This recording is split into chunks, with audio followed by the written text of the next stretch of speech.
Hello again. So in this whole section we want to talk to you about inheritance tax planning, but I'd like to begin with a statement of warning, which is basically to say that the vast majority of the advice implementation in this area is dealt with by our regulated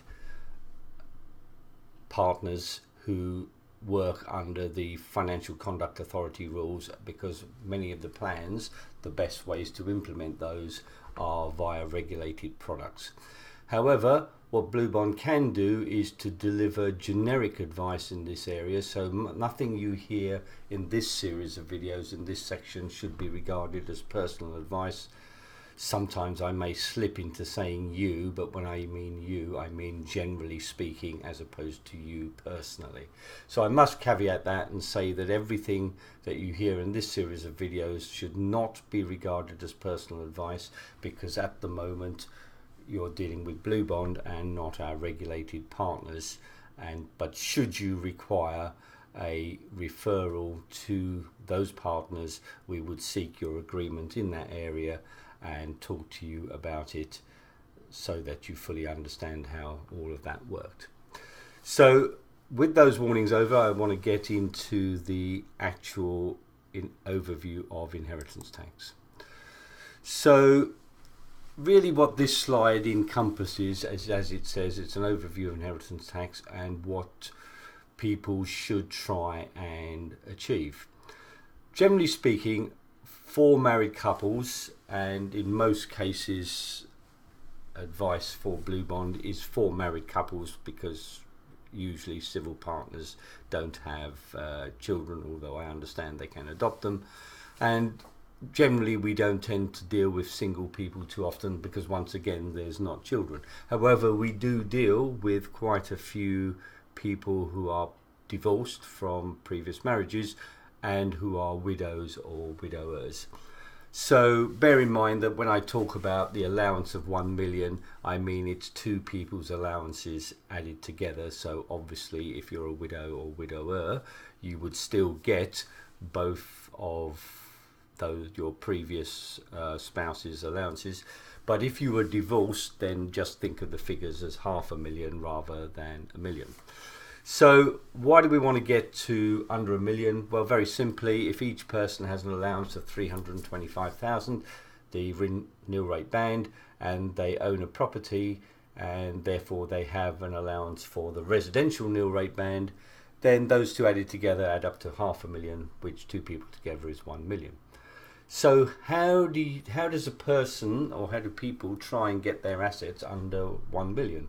Well, very simply, they utilize exemptions on the one hand, allowances for inheritance tax, and they give assets away, leaving themselves 7 years before they die, hopefully, to make sure that those gifts work for the inheritance tax rules as previously explained to you. Now, what would those assets in an ideal world work out to? So for most people, there's their main residence. It doesn't make any sense to give your main residence away, and inevitably, if you did and continue living in it, a person would have to pay rent to the people they gave that property away, to their children. Otherwise it would be deemed to be a gift with reservation of benefit. So for most people, they should hang on to their main residence, and as previously explained, it should be split tenants in common to help with the planning. However, what happens if the main residence is of quite a high value? We'll go into this in much more depth in the actual topic on the main residence, but mainly speaking, yes, we take that into account and allow for it. So also what people should hold is this piggy bank represents cash. So normally we're saying around about £50,000 for a married couple, because generally that's quite a lot of money to spend more than that in 1 year. And the way we set up people's planning is to give them assets where they can put them outside of their estate but still have access back to them. Then other assets which are impossible to give away and still retain use of are things like chattels, your furniture, your jewellery, any antiques, your car, that kind of thing. So yeah, I suppose it's possible to have your car owned by somebody else and still have use of it. But generally speaking, that's how we work it.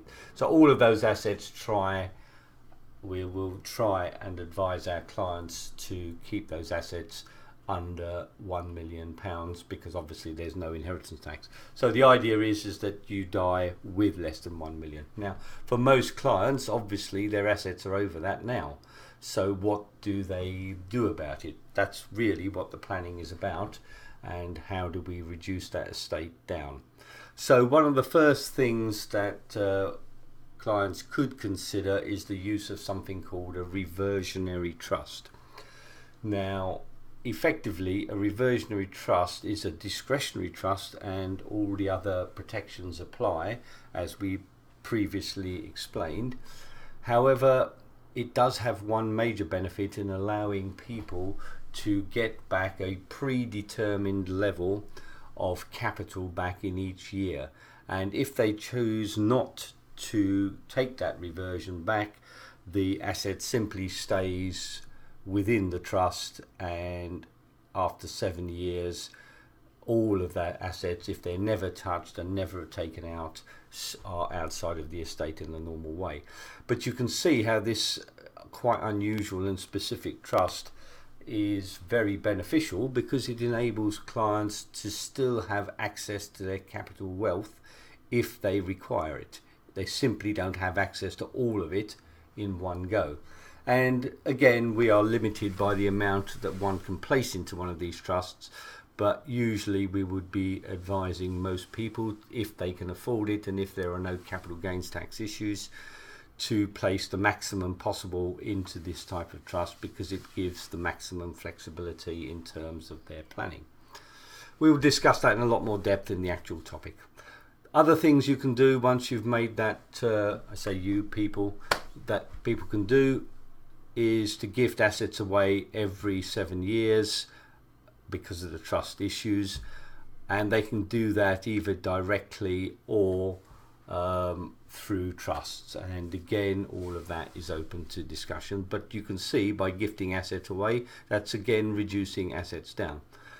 People can, through our regulated advisors, again another reason for referral, buy plans which apply for business property relief. Now, some clients who own their own businesses already have access to that, because private limited companies in which you have a shareholding do qualify for business property relief, providing it's a trading company.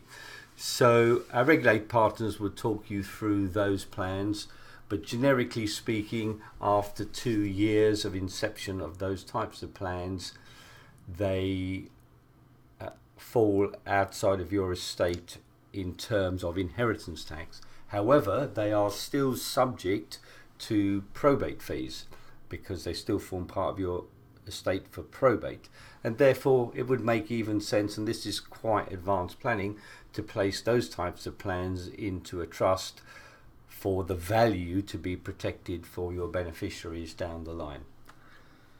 Other things you could do, if a person's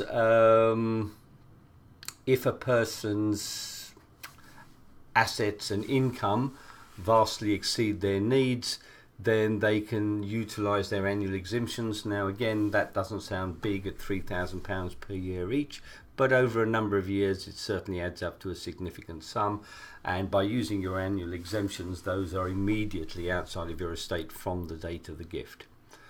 Also, there's a mechanism, if people are lucky enough to have income streams that, so not from capital but from income, that exceed their expenditure, then they can make gifts from normal income every single year, and providing it's properly recorded and the intention is to do that regularly, then those gifts are outside a person's estate immediately once again. So both of those plans are sensible use of planning.